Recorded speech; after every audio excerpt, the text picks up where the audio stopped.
Bonjour à tous et bienvenue dans ce nouvel épisode de Mot pour Mot. Aujourd'hui, on va aborder un sujet que la plupart d'entre nous préféreraient éviter. Un sujet aussi inévitable que les impôts, la mort. Et oui, on va parler de notre rendez-vous final, celui qu'on ne peut pas repousser même avec les meilleures excuses du monde. Mais rassurez-vous, je ne vais pas vous plomber le moral. Au contraire, je vais essayer de donner à la faucheuse un petit côté sympa, disons comme un coach de vie un peu brutal.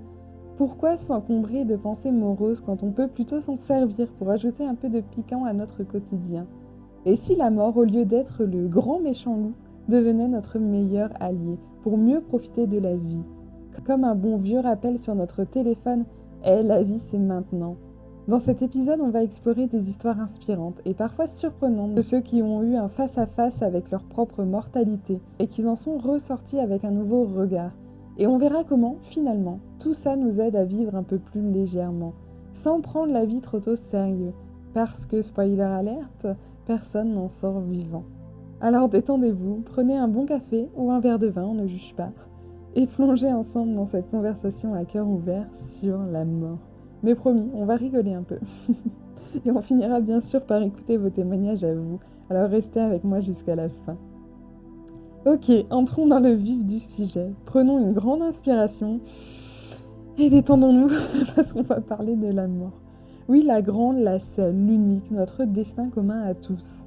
Mais avant que vous ne fermiez ce podcast en pensant « elle est déprimante aujourd'hui », laissez-moi vous expliquer. En fait, la mort, ça peut être la meilleure coach de vie que vous n'ayez jamais eue.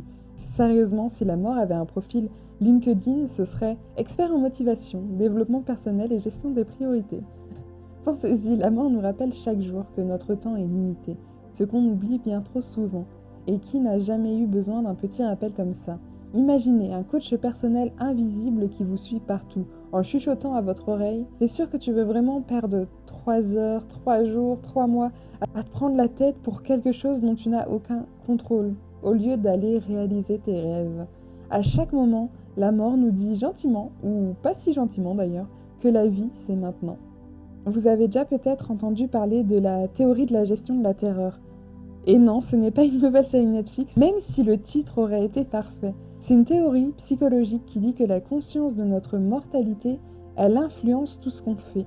Vous voulez un exemple concret? Regardez un peu comme tout le monde se met à avoir de grandes réflexions sur le sens de la vie, juste après une mauvaise nouvelle ou une frayeur sur l'autoroute. Et oui, notre petite voix intérieure commence à nous poser de vraies questions. Est-ce que j'utilise bien mon temps? Est-ce que je profite assez de la vie? Est-ce que je fais ce que j'aime vraiment? Et souvent, ces questions nous amènent à faire des choix plus authentiques. Peut-être que vous avez déjà quitté un boulot qui vous rompait l'air, ou une relation, ou enfin dit à votre belle-mère ce que vous pensez vraiment de son fameux gratin. Je plaisante bien sûr, mais il y a du vrai là-dedans. Quand on sait que la fête peut s'arrêter à tout moment, on se met à danser un peu plus fort, à rire un peu plus fort, mais surtout à vivre un peu plus fort. Pour rendre tout ça plus concret, il y a cette étude fascinante de l'Université de Californie qui a montré que penser à la mort, ne serait-ce qu'un tout petit peu, peut nous rendre plus généreux, plus empathiques et, tenez-vous bien, plus heureux. Parce que oui, prendre conscience de la finitude de notre existence, ça nous pousse à savourer chaque instant. Par exemple, le fait de savoir qu'un bon gâteau au chocolat n'est pas garanti demain nous incite à le savourer comme jamais aujourd'hui. Et la mort, c'est un peu ça. La mort, c'est un peu comme un bon coup de pied au derrière qui nous rappelle de ne pas nous endormir au volant de notre propre vie. Parce que parfois, on est bien trop souvent sur pilote automatique. Alors la prochaine fois que vous commencez à tomber dans une routine où tout semble fade et répétitif, souvenez-vous de notre coach ultime, la mort. Posez-vous la question, qu'est-ce que je ferais aujourd'hui si je n'avais plus rien à perdre? Et là, tout de suite, on parie que vos réponses vont devenir beaucoup plus intéressantes. Parlons maintenant de ce qu'on peut faire pour éviter de tomber dans le piège de la routine. Cette routinopathie qui nous fait vivre notre vie sur pilote automatique. On va voir comment intégrer certaines choses dans notre quotidien pour le rendre un peu plus palpitant et moins monotone. Le premier conseil que j'aurais à donner, c'est faites de la place pour l'aventure. Vous n'avez pas besoin de partir en safari ou de grimper l'Everest pour rompre avec la routine.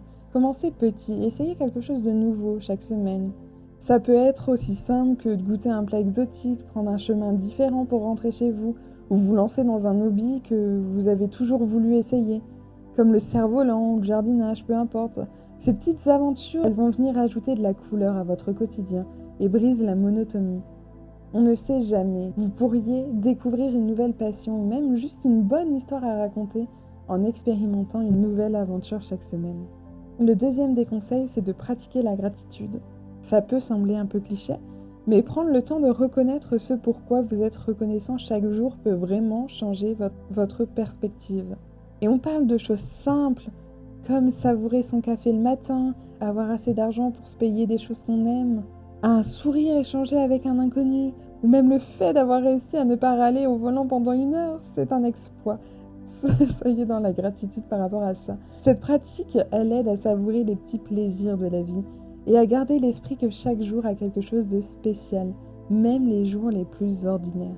Vous avez le pouvoir de les rendre extraordinaires.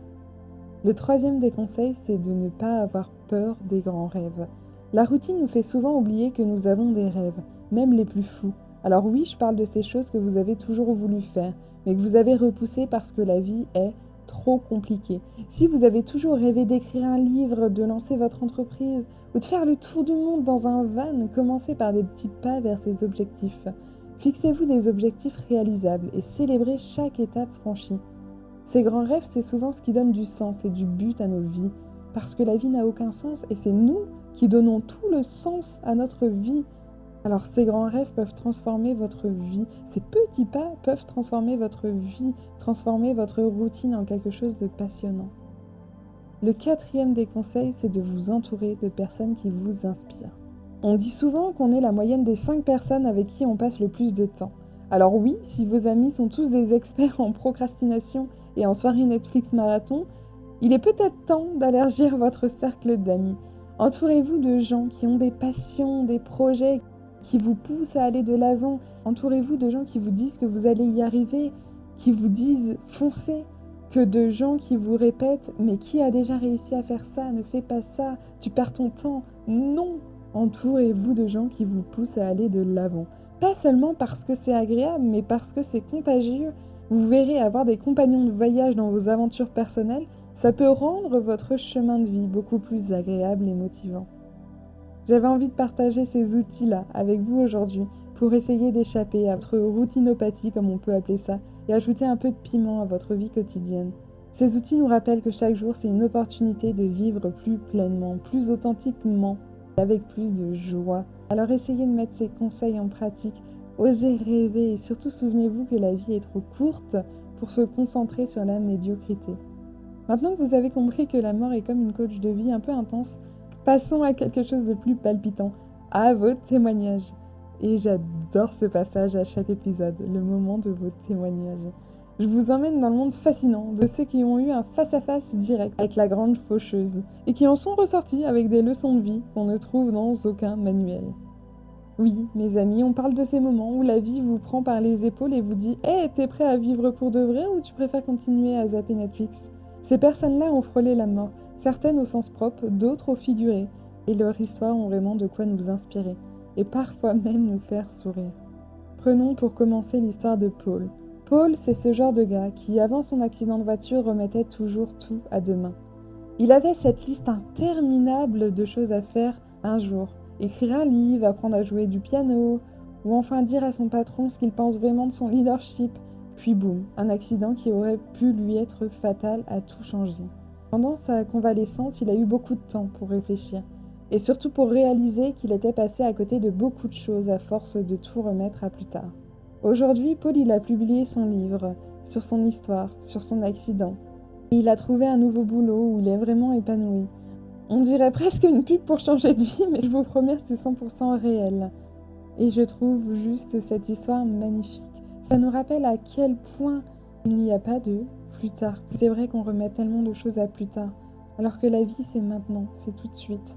C'est pas dans 5 minutes, c'est pas dans 1 heure, c'est pas dans 1 an, c'est pas dans 10 ans, c'est maintenant. Et ça, c'est tellement important de se remettre dans l'instant présent. Le deuxième des témoignages, c'est Sarah qui nous le partage. C'est une autre survivante, mais cette fois-ci d'un cancer.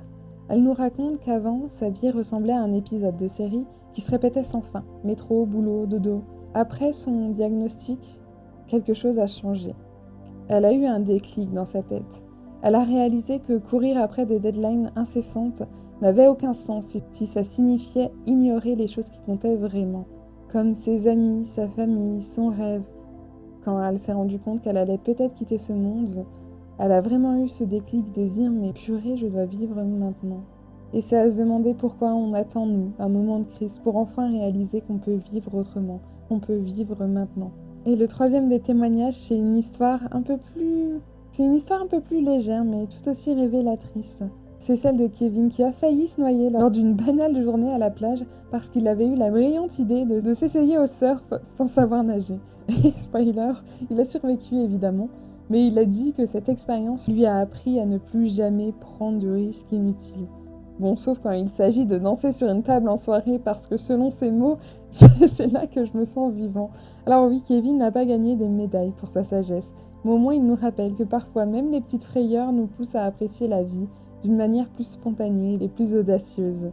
Ces histoires, elles ont tout un point commun. Elles nous montrent que frôler la mort, que ce soit par un accident, une maladie ou même une grosse bêtise à la Kevin, a ce don de remettre les choses en perspective.